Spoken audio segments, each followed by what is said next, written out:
My name's Beverly Bryant. I'm Director of Digital Technology for NHS England. So our longer term strategic goal for the NHS is to make sure that we're looking at prevention as well as dealing with ill people. And we think that our technology strategy can really benefit this. Hi, I'm Arvin Madden. I'm a GP and I'm a partner in the Hurley Group. So we've developed something called WebGP, which includes a suite of online tools for patients to use through the practice's websites. What we found is that we'd created something that was viewed by patients as improving access, by practitioners as something that improved their efficiency, and by commissioners in as much as we were reducing their costs by reducing the overflow of patients into urgent care. Giving people access to their records, allowing them to write into their own records using wearable devices, for example, all help improve the interaction between the patient and the doctor. So we're looking to the market to help provide these solutions. From an NHS perspective, we'll still build some of the national infrastructure like spine, but it's not our job to be actually coming up with the innovation of how we actually get some of this technology into the hands of the clinicians and of the patients. Another area where we're looking for solutions is in transactional areas like booking appointments with your GP, ordering repeat prescriptions and managing your secondary care appointments. The airline industry and banking and utilities have been offering some of these solutions already, and we are looking at those closely to see how we can use them within health as well. NHS England's transparency agenda is about taking information about how health economies are performing and publishing it on My NHS so that the public can see how various services compare to each other. One area that technology providers can help us with this is to provide solutions for feedback. We are now pushing our providers to ask their public to give feedback on how they've performed. How did it feel for you today, the friends and family test, for example. And then we can upload those onto My NHS to show the wider public how people are performing. We need to make sure that GPs and patients understand the benefits, so we're working very closely with them to test out and try out some of these apps. But we also need to build policies that give access to an ecosystem, if you like. We need to attract small and medium enterprises, the innovators, to actually come and play in our space and develop new ways in which patients and GPs can work together. The way in which we're hoping to develop this ecosystem is through creating standards for interoperability.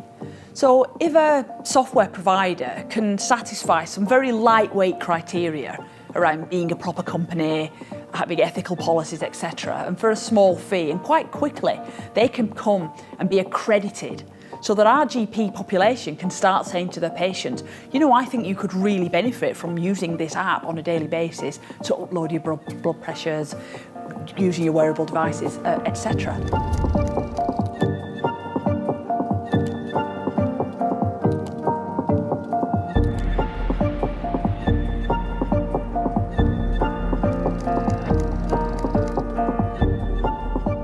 So the enthusiasm for what we've created has meant that we've been approached by lots of different organisations from around the country, at this stage currently about 120, because the networking within the NHS for what might be viewed as a good idea is actually quite strong.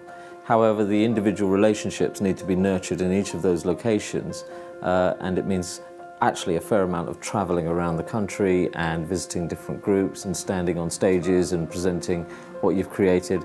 And quite often at the end of that, it isn't a single decision to roll it out across all the practices within an area. Sometimes each area wants to test it for themselves. The NHS has a lot of time and goodwill for people who are bringing a product that they feel is aligned with the ethos of delivering care in the way it is designed in the NHS. And what we find is that although the structures aren't necessarily always helpful, people do try quite hard to support small and medium-sized enterprises to get a foothold.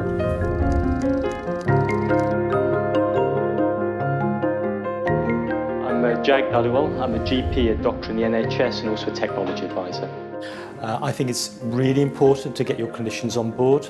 Interesting, I think that a lot of technology companies will tend to think that they'll go and talk to the technologists, the information technology people, and that's fine and important, and that's okay if maybe you're trying to provide some sort of back office functions that don't really come anywhere near patients. But you know what? If you can get your clinicians on board and demonstrate the value to the patient, that's electrifying because it gets the whole organisation interested, because at the end of the day, that's the end consumer. Think about your clinicians as critical friends. They will support you, but also ask them to really look at where the gaps are and think about those gaps, because the gaps may suggest something that you need to develop more around your technology, around your solution. Managers are continually looking for a more efficient way to deliver the service. They need to reduce their cost base because the NHS is in a financially challenging position, and they need to increase therefore the productivity of the clinicians and the throughput, and empowering patients to self-manage a proportion of their own minor ailments. So the primary benefit to managers is that they're more able to meet their budgets and more able to control an efficient service. The amount of time one needs to put into networking, developing those relationships, understanding which avenues are productive in terms of progressing your product and understanding which avenues are dead end, takes a long time to know. And it would be quite easy if you weren't discerning over how you use your time and making good decisions over where you spend it, to actually spend a fair amount of time trying to embed a product within the NHS unsuccessfully.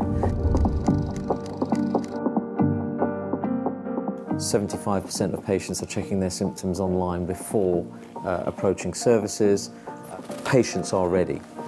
Healthcare lags behind other industries in the use of technology, particularly around transactional problems, around minor conditions, and that's all low-hanging fruit in terms of an opportunity to develop. We're an island of 60 million people. We have one national health service. If your idea is good, there are good people come out of the woodwork to support you, and actually a lot can be achieved in a relatively short time with the right approach.